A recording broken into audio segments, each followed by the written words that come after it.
question number 6 is, what is peak week like? Good morning. It is Sunday here and my competition is approaching on this upcoming Saturday. So that means it's officially peak week. These past few weeks have been extremely challenging. Not only a week ago did we have a hurricane, but I wasn't home for 6 days, lost power for 4 days. Obviously, I wasn't able to stay on top of my meals the way that I needed to. But on top of that, just the stress of everything going on, you know, having to evacuate your home. Mentally, I had given up. You know, mentally, I had told myself, okay, I'm not competing in this show. Like, maybe this is a sign that it's not the right show for me. Once the power came back on and I was able to go to the gym, and I spoke with my trainer, Christine, and she was just like, you're crazy if you don't compete. So I figured I've come this far to not let something kind of just turn me away, and I'm just gonna keep going and give it what I got. Yesterday, I had like food poisoning of some sort, and the only thing I drank was water. But it's a new day, and I like to kind of just apply that approach whenever something doesn't go the way that I needed it to. And to me, it's just kind of like, you know what? Tomorrow's a new day. Tomorrow's a new day. Tomorrow's a new day. So for peak week, I personally train up to probably Wednesday or Thursday. So if my show is on a Saturday, I won't train on Friday. You know, I'm just gonna take that time to relax and chill out. Some trainers do water depletion, where say on Monday you drink X amount of water, the next day you drink less and less and less and less.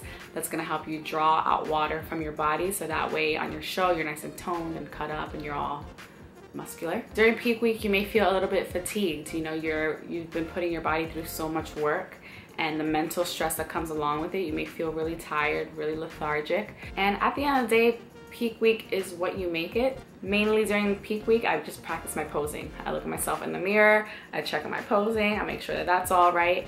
But all your hard work has already been done, so this week is really just the time leading up to the show and getting ready for that day. Question number 7 is, what is the day of your show like?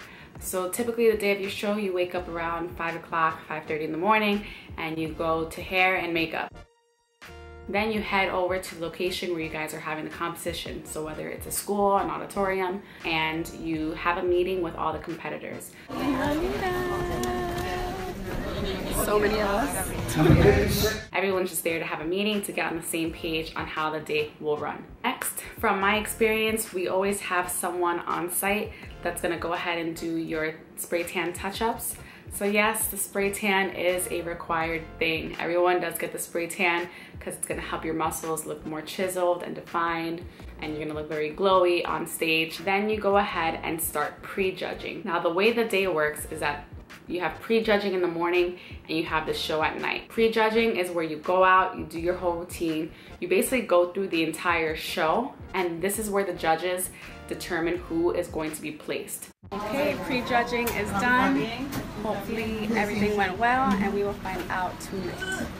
Now for bikini typically goes last because Bikini, we're the star of the show. Everybody wants to see the bikini girls. So you're gonna be doing a lot of waiting around. So when bikini gets called, you're gonna get on stage with all the other girls that are competing in the same class as you.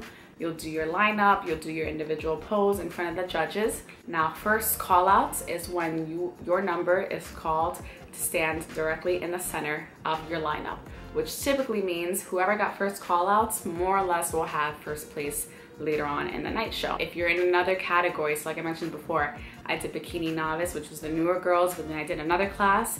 You go out and you do the same thing again with those girls. Finally, the entire pre-judging is over, everyone has gone. You're able to take a break and eat. You probably have a 3 to 4 hour window between pre-judging and the night show. Say pre-judging starts at 9, you're probably not done till 1:30. You take your 3 hour break, then you go back, and the show, you do the exact same thing all over again. I don't know why they do this the way they do. I don't get why pre-judging and the show can't just happen at the same time. I'm sure there's a reason behind it. I personally don't understand it. But literally, you go back, you get your spray tan touched up again. That's a show where everybody attends. So you can have friends and family come to pre-judging, but it's not as popular as coming to the night show. It is an extremely long day because you just did all of that in the morning, and then you have to go back and do the same exact thing at night. I'm taking a nap! You want to take a nap? I'm taking a nap here. At night, whoever won first in their class, they compete against each other for the overall. And then once the entire show is over, I know I personally go out with my team and we go out and we stuff our faces because we haven't had any real food in quite some time, and we typically find just like a big restaurant. We all go out to eat with one another and just celebrate our victories. It's one of my favorite parts of competing, is just being with everyone and like having that big sigh of relief, having all your trainers with you, and it's just an awesome experience. Question number 8, I get all the time, and it's, what do you win? People are like, you spent a lot of money on this. Do you win any money? And the answer is no, at least the shows that I've done. If there's shows out there that give you money, please let me know. What you win is a trophy. So some people will give trophies, some competitions give out like these big swords, some give out medals, whatever the case is. If this is something that you're really working towards and you want to continue, you get a lot of recognition. If there's a brand, a supplement brand that you want to work with and you want to be their brand ambassador, it looks a lot better saying, hey, I'm a bikini competitor and I've won X amount of shows, versus, hey, I'm someone who just goes to the gym. It gives you a lot more leverage to actually make money down the line versus just coming up and wanting it right off the bat. And the more shows you do, the more companies will be reaching out to you, the more people want to work with you, and that's where the money comes from, not specifically winning the actual show itself. Sometimes I've seen shows where even if they don't give you actual money, they'll say, here's a free bikini from this place, here are free tanning sessions from this place, and over time that does add up if you're looking to do that for your next show. Question number 9 is, what's the biggest lesson that you've learned from doing bikini competitions? I was always the type of person where I was like, I'm never gonna wake up at 4 o'clock in the morning to work out. I'm never gonna eat the same thing over and over, and I'm not gonna be, oh, those people are crazy, I could never do that. And what being a bikini competitor has taught me is that you are really capable of doing whatever you put your mind to. I remember during my first show, I was amazed at the way I was able to solve problems. I know it sounds silly, but during my meal prep, I would prep everything and I would put them in their each little containers with all the meals. And I was just like, hold on. I was in grad school at the time too. So I was like, hold on Sundays, like I'm trying to write papers and get my meal prepping done, but this is a lot to do it all individually. So I was like, okay, one roadblock.